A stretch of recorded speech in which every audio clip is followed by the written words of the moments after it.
Out of the month's work, this is actually the best part.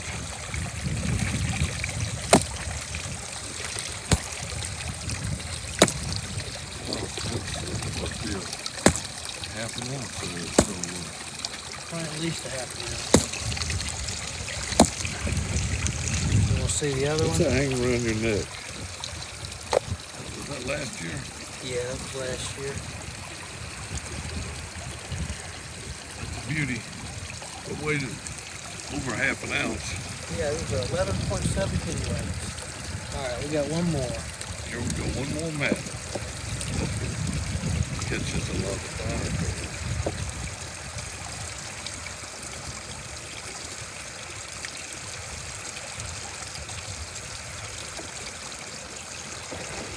Well, not many people know to do this that we're doing now, but it's really good. Lonnie built this box, and it's the best beach box I've ever seen. If you run it at the right speed, I haven't seen any commercial rig.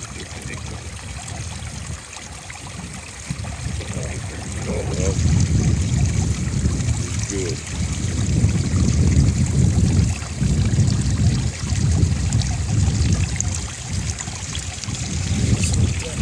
Down there and see what's left.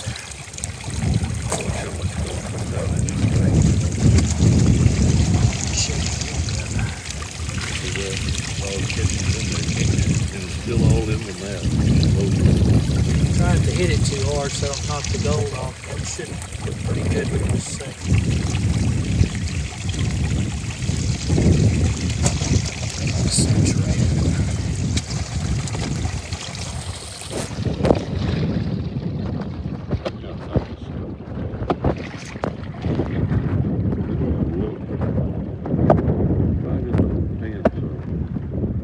It'll give me an idea where I am.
Rose of Alabama. Rosie is my Rose of Alabama.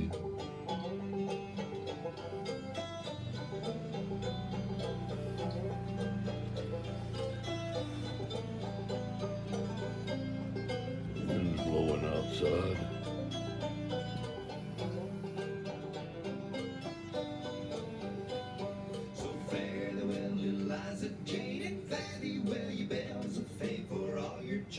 Put to shame by the Rose of Alabama. Old brown Rosie, Rose of Alabama. The sweet tobacco posy is the Rose of Alabama.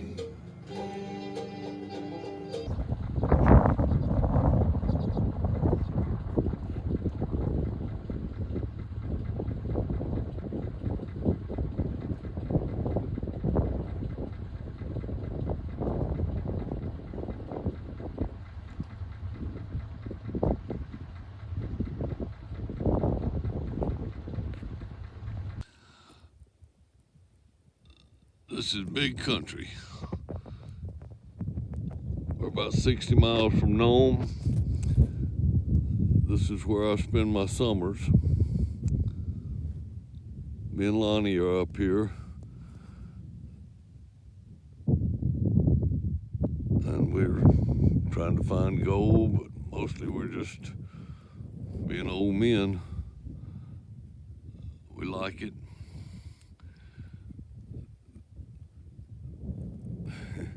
There might be another guy a couple miles from where our camp is, maybe, don't know. And there might be another guy 20 miles beyond that. Maybe he went in, I don't know. But otherwise, it's probably 40 miles to anybody else, which is okay with us. Okay, Lonnie and I are stranded with this, well, I'm stranded with this Polaris Ranger. The Jimmy and Spence replaced the throttle cable, but something they did wasn't right. So we had to do a little bit of American engineering here. And what we did is take apart the throttle housing and put a piece of wire in there wrapped around, and it comes down to the, I was gonna do it by hand, but I figured out I can just wrap it around the pedal and it works. I think it's gonna work. We'll find out. There's Lonnie. There he is. Here we go. Well, we're here at one of our inland claims, and this is an interesting place. It was where the old miners would repair the bucket line dredges. They had a lot. These guys were really men. They could fix anything, and they did. Right here, they could make and fix. I noticed this little gasoline engine. It's got a bird nest in it, and it actually drove the belt that would power everything else. This is one of their engines. They had a Fordson tractor up there, and there's all kind of parts and equipment here. That's Lower Willow Creek there that is out in there, and it flows into the Casa de Paga. And let's see if I can get up above here. This is where their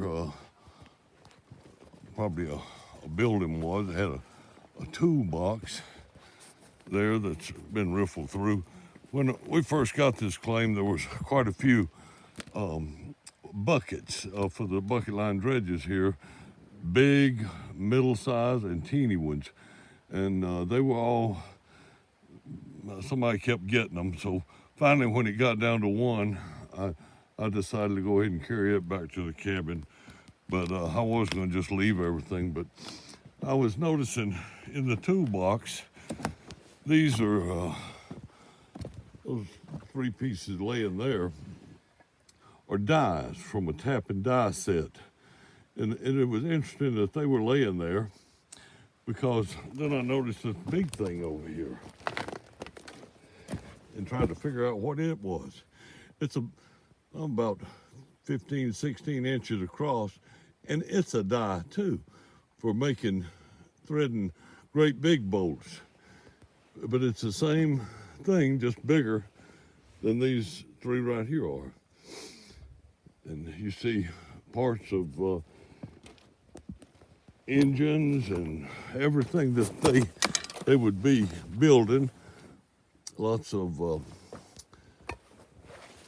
the cylinders, and there's the inside of an engine there. And there's sawmill. Now there's no wood in Nome, but they brought timber in, and they had a railroad at one time that brought timber in, and it ran in this general area. But And then this did have a great big saw blade, but somebody pilfered it long ago too. I wish it was still here. But there's some of the wheels that the belts would run on and that would drive the equipment. Very interesting place. And there are thousands or hundreds like this all over Alaska from the old miners. And I like to think about the old guys and how tough they were. They could make anything, and they could work so hard. There's a pump, a water pump, laying right there.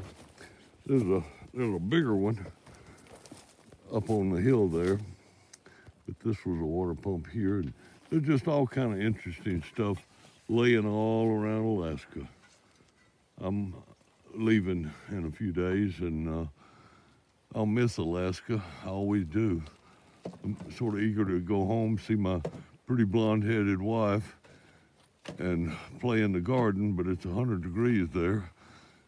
And I'll definitely always miss Alaska. Think about it for 8 or 10 months till I get back up here again. This bucket line dredge is Peterson dredge, and it's outside Council City on Ophir Creek. And Ophir Creek was one of the huge strikes, and all this land that we've been driving over is tailings for miles and miles from bucket line dredges. And I think the Peterson dredge operated until about 1950s, and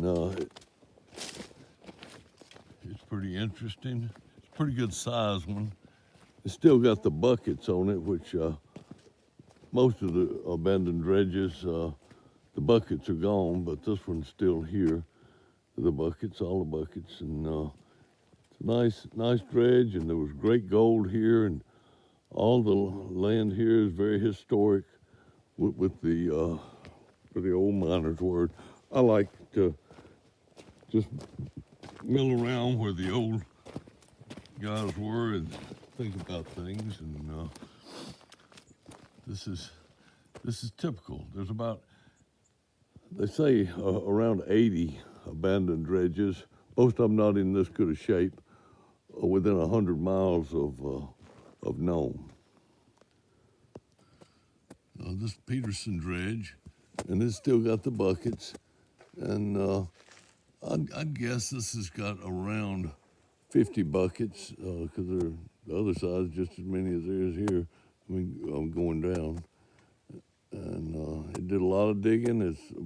The bucket line dredges were the most effective for least expense mining up here. We're about 40 miles from Nome, a place called Big Hurrah Mine, the remains of the mine. It was actually one of the bigger operations in Nome. This is Big Hurrah Creek over here, and it's tailings all for miles down it. It ends up running into the Solomon, a few miles below here. And they had a couple of stamp mills or hammer mills here to crush some ore.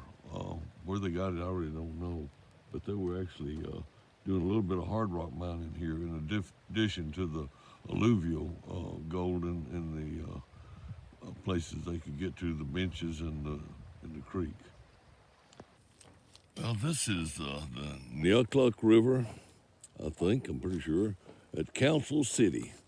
Council City was one of the big gold strike areas.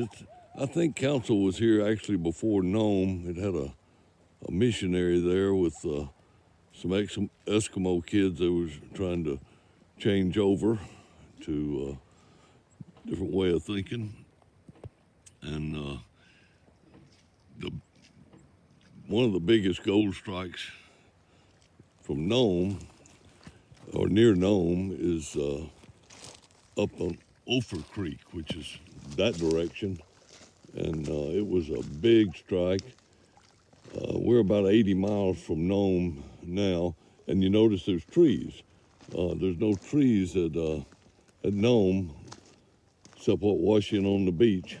But at Council, you got a lot of these, I guess they're spruce trees.